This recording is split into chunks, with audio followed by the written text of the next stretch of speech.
All right, let's get started. How's everybody? I got nothing new that I haven't already said, so go ahead and ask me questions. Anything you can share on the Andre and Chico and Drew and No. Week to week. Okay. What do you want guys to remember about last year's Pac-12 championship? Anything? I mean, I know it's a new team, new era, a long time ago you said, but do you want them to remember anything about last year? It's not that I want them to remember or forget. It has nothing to do with that. I mean, I've said this many times, you know, the lessons that we learned, good and bad, from last year's season, we always want that to carry over so we can learn. But this is a completely new season, early in the year, completely different energies and rhythms and all those type of things. So, you know, away we go. Now we start the hard part of our season. Coach, you said you were really happy with the first half play on Saturday. Watching the tape again, did anything else jump out? And in the second half, did it maybe look a little better than maybe you might have thought? No, I mean, it's kind of like I said it all on Saturday. You know, that's why I really said I don't have anything to add. I mean, it was, you get all your guys in there, they pack the box, you're not really trying to throw it. Can make it tough sledding for guys that haven't had a lot of reps, and the combination of those two things. So it's kind of what it was. By Jones, what was the decision in terms of wanting to play him? Yeah, we've wanted to play him. We've been back and forth the whole time, and it's just a matter of, you know, we have a decent crew there, and so we just want to make sure that we can get everybody on the field and use them how we want to. And you know, some of these decisions are not always like black and white, like really easy. There's a couple of those, but some of these other ones are like, we just think we can continue to grow the guy. And I think when the guys are in the mix playing, no matter how much they play, just even the preparation for that week, I just think moves them so much further along for their future. Chris, you mentioned the coaches, and you guys talked about how the Rutgers tape from last year was hard to look at because of all the changes to their coaching staff. What about Colorado now, with obviously Leonard being gone? How much can you bank on that tape from that game a year ago to help you for Saturday? Well, Coach McIntyre's a defensive guy, so that's not changing. That's his baby. And, you know, they got all their offensive coaches intact with most of their players. And so, you know, it's not dramatically different. They're playing really, really well, I think, on, you know, both sides of the ball, but really on defense for how many guys that they've graduated. And, you know, I think that's a tribute to him and his influence and, you know, where he probably spends most of his time. What do you see on tape from Montez that kind of stands out as a concern to the defense? Yeah, he's similar to Lufau. You know, we saw that last year when they both played. They're very similar. They're big, strong, physical, tough guys. Not afraid to run the ball. That's part of their game. Running them as a quarterback, as a running back, and then, you know, also scrambling around and finding receivers open. You know, they got those three returning really good receivers. You know, a couple more than that, in fact. You know, they got an experienced receiver crew with the running back, and, you know, it's a group that's seen a lot. Do you find that the altitude is any factor at all? Is that something that you prepare for? The only thing that I see that, I mean, how do you prepare for it? I mean, but we've been to Wyoming a million times, and that's never affected us, not 1 second. The only thing it does is the kickoffs usually go out of the end zone. That's the only thing I see. What do you remember about Drew Lewis here in his 1 year in 2014? And redshirted and then moved on. That's about it. Yeah, good athlete, and you know, I know he's doing well over there, so I'm happy for him. Oh, sorry. I was just going to say, you and Colorado are the only two teams still that haven't allowed a rushing touchdown on defense. What's allowed them to still play at a very high level, despite they've had a lot of turnover in their personnel, just like you guys have? Yeah, I think it seems like the kids are very dialed into what they're doing. There's not, you know, assignment mistakes, and I think sometimes early in the season, especially when you have new guys, you'll see guys that are like misplaced, out of a gap a little bit, and those type of things, and haven't seen that from those guys.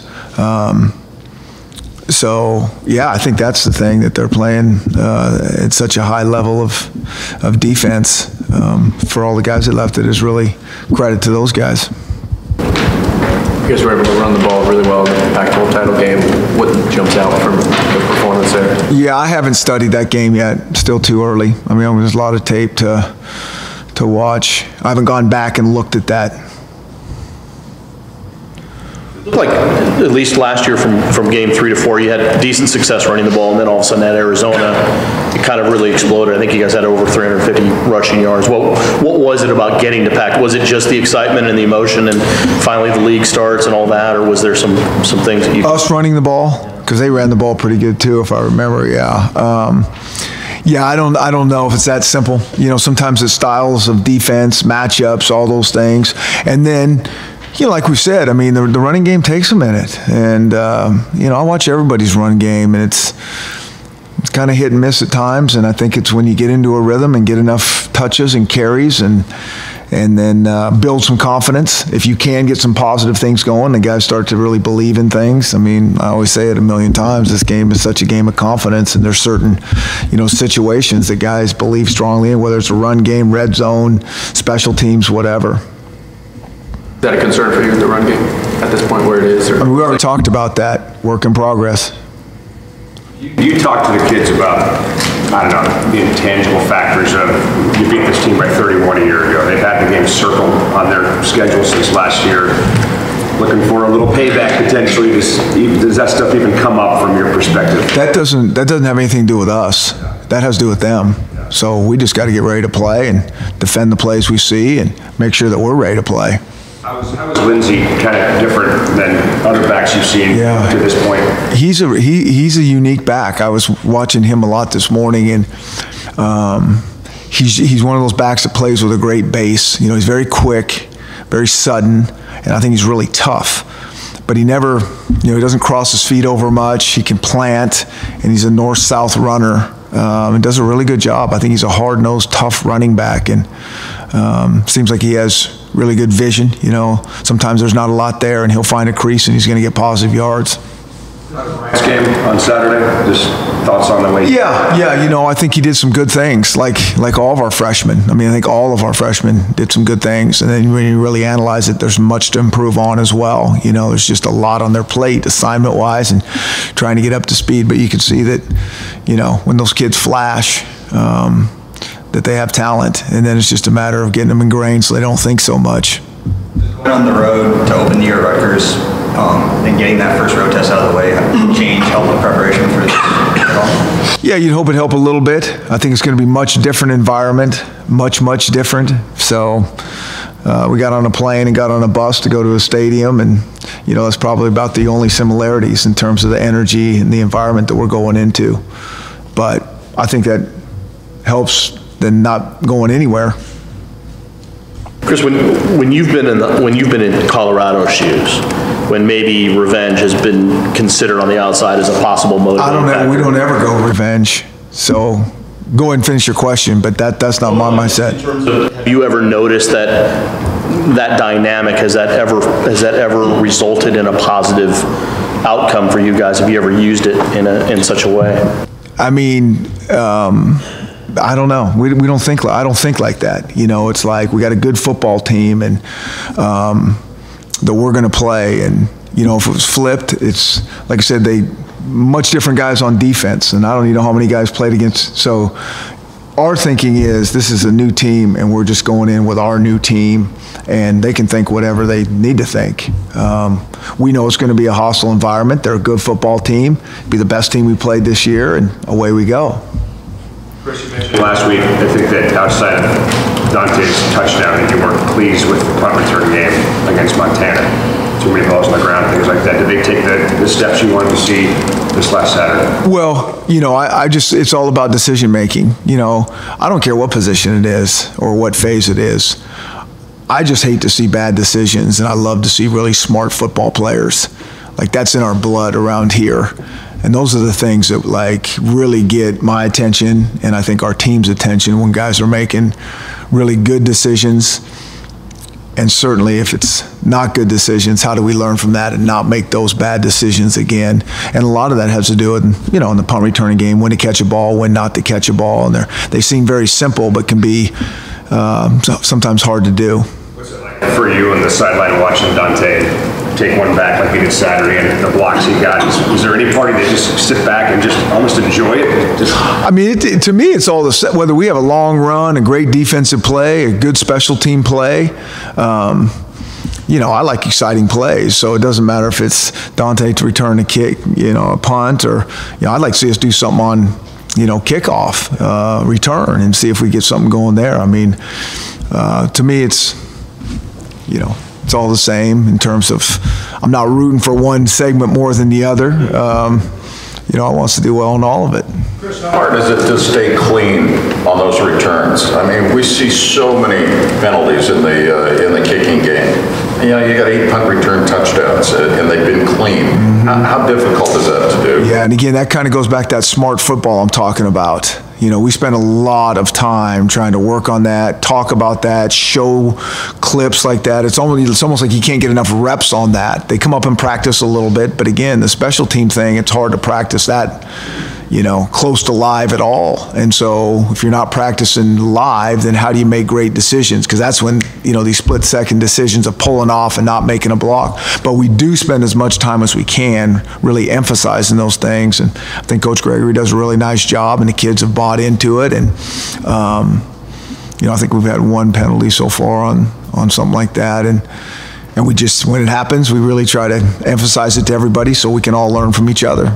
You seem to put more emphasis on special teams, at least from a personal perspective, than other coaches I've been around. Back in the day when we could watch practice, we'd see you coaching returners after practice yourself. Where did that come from? Where did you pick that up? I don't agree. I don't think we put more emphasis on it. I think everybody in this day and age does. I think Colorado's got they might have a new special team. I mean, they're trying to emphasize it, and it shows up on tape. Those kids play really hard on special teams. I think there's might have been 1 punt return, 1 opportunity to return against them this year. Combination of their kicker and their coverage and all those things. I think they've had 2 kickoffs returned in all the kickoffs they've had. So, this is what I've been saying. Your opportunities are really few and far between. We've had some these first 3 games, but I know how it goes when we get into our league. What do you think you're getting from Whitford so far? I think we haven't had a whole bunch returned on us as well. I think we'd like to get a little more distance on the kicks. He's good at kind of positioning it and placing it where we want. He's good on the pin kicks, and he's still adjusting and getting his feet wet to this level of football. When you've been on the flip side, the Colorado side of facing a hot punt returner, the points of emphasis during the week, did they change at all? Do you bring in Deion Sanders as part of the scout team? I mean, anything different about facing a hot punt returner? I mean, we face it, I think, every other week, if not most, in the Pac-12. So it's something you deal with all the time, and that's what I'm saying. You don't see a bunch of these, returned in our league, because I think everybody does emphasize these type of things, and they'll emphasize their coverage and their kick placement and the punter getting the ball up and coverage, and they're pretty darn good at it. I mean, what do they say? 2 punt returns in first 3 games. It's not a lot of opportunities. I know you appreciate a real business-like approach from week to week, regardless of the opponent. But like last year, for instance, the week of Arizona, did you notice maybe an emotional uptick or something now that league play had hit? Was there an element or something that made it just a little different than the non-conference games? Trying to think back. I think last year was the first time we went on the road, so that was a little bit different. I mean, the one thing you just notice is, for the most part is, everybody realizes, okay, league has started now, and the intensity of those games kind of feel a little bit different. I mean, it's not like kids, play harder, don't play harder, depending on the game, but maybe what you're talking about, like leading up to it, there's a little more focus. I mean, everybody understands how competitive this league is that we play in, and so I think you can feel it a little bit. Do you prefer the structure of having your 3 non-conference games and then going into the league, or would you like to have one of those conference games sprinkled in among the first? I like playing them all, right away. I do. I think everybody's trying to win their league. That to me is the most important goal. I mean, that's how you should be measured and judged off the league you play in. I mean, that to me just jumps out. And so I like to play those and learn from them. and try to improve, and then you hit what everybody's trying to do, which is win their league. How can you kind of judge the dynamic of the league in the North and everything else with everything that's going on, especially this last weekend? Yeah, I just think it's really competitive. I mean, I'm kind of a broken record on our conference, and I just think that. I told our guys that the other day. I just really think, anybody in this league can beat anybody on a given day, and I think I think we have good teams. I think you can kind of see that, and I think it's going to be an interesting year in this league. What do you like about John Gardner on your kick cover teams? Yeah, I like John Gardner. I think he's one of those guys that has worked his tail off for a really long time around here. He just does a great job being an awesome team member. And anything we ask him to do, you should see him practice during the week. I mean, it doesn't matter if we're asking him to be on the starting kickoff team or he's a scout team guy, which he is a lot. I mean, he just always does a great job, makes plays out there, and that's why you kind of saw him out there. It's like, we need to give this guy an opportunity to do something in a game, and he really does it the right way. Shows up to practice every day, and he's not for this year. It's been for years, just business, and works hard and gets better. Take another step this weekend. What do you see from him? Yeah, I think it's good to get him back out there and. Get him up to game speed and all those type of things. I think everybody's still, like I say, I think he's had 2, and I think most everybody kind of is still, we're still adjusting. We're still not into the rhythm of the true season. So I think there was progress. Does Bartlett have kind of a, not that we don't know who he is already, but kind of a coming out party a little bit, take his game to an even higher level? Yeah. Yeah, I thought he was really good. I thought he kind of played the Tevis brand of football. He goes one speed. He's really a tough guy. You might not see him, but he's doing his job and setting the edge on the defense. And then all of a sudden they'll throw, he's pretty smart. Not pretty, he's really smart. He'll study tape and know tendencies. And so kind of how he played is kind of how I expect him to play. I think he's slowly inching his game forward as well. Are you happy with the pressure, quarterback pressure overall? I think we're always trying to I think that's one of the things that every defense in America is like, okay, how do we get more pressure? Whether you're going to do it with 4 guys that you feel like you can get there, or you got to bring more pressure, or you're going to mix it up and all those things. I think we're always paying attention to that.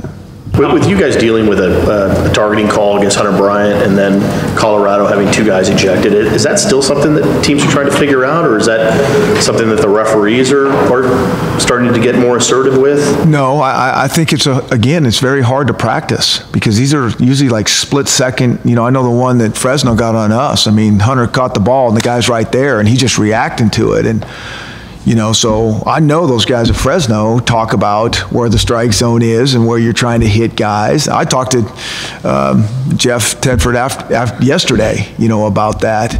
And, he was the same thing. It's like, how much time do we spend talking about the strike zone and where your head should go and all those things? And so it's easier said than done. I mean, you can talk all you want. Talk doesn't, change things. And I think it's as coaches, you got to get creative on how to kind of drill those type of things, but you don't play live football during the week, and so how do you do that, and so you got to get creative setting up drills, and so I don't think the officials are doing more. I just think everybody's on it, and that's how it is.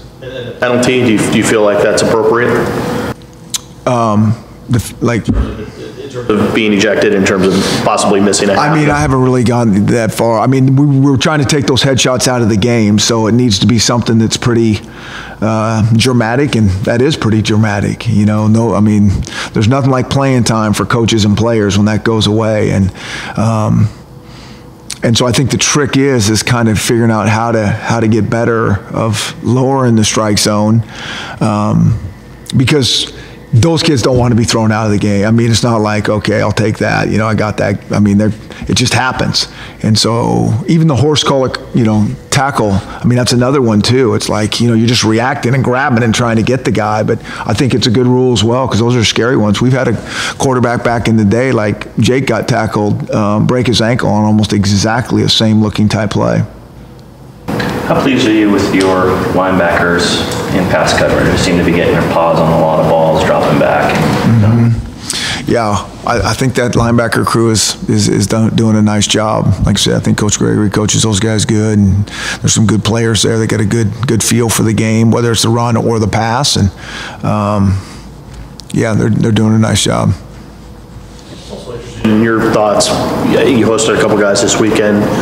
With the signing period coming up, are you having to blend in more official visits than normal during the season? And if so, has that altered your thinking on how you approach these things? We're always thinking about it. It really hasn't altered our approach. As coaches, we don't love the official visits during the season. It's just very hard on everybody. I mean, you want to spend time with these guys, hanging out with them and their families, and the time is really, really limited. But some of these guys haven't had an opportunity to be around to these places, and this is now the time to do it, and they want to make their decision sooner than later, and so you got to do what you got to do. Going up against the spread team, what have you seen from the open field tackling so far? Our open field tackling? Yeah. I think it shows up that we still are always work in progress. I mean, I think open field tackling is one of the hardest things you have to do in football. And another thing that we spend a lot of time on, but again, how do you tackle full speed and keep your guys healthy? And so that's something that we're always paying attention to and working on. But I thought there were some pretty good open field tackles, and I thought there was a couple that those backs from Fresno were shifty and did a nice job of making us miss. Good. Okay. Thank you, guys.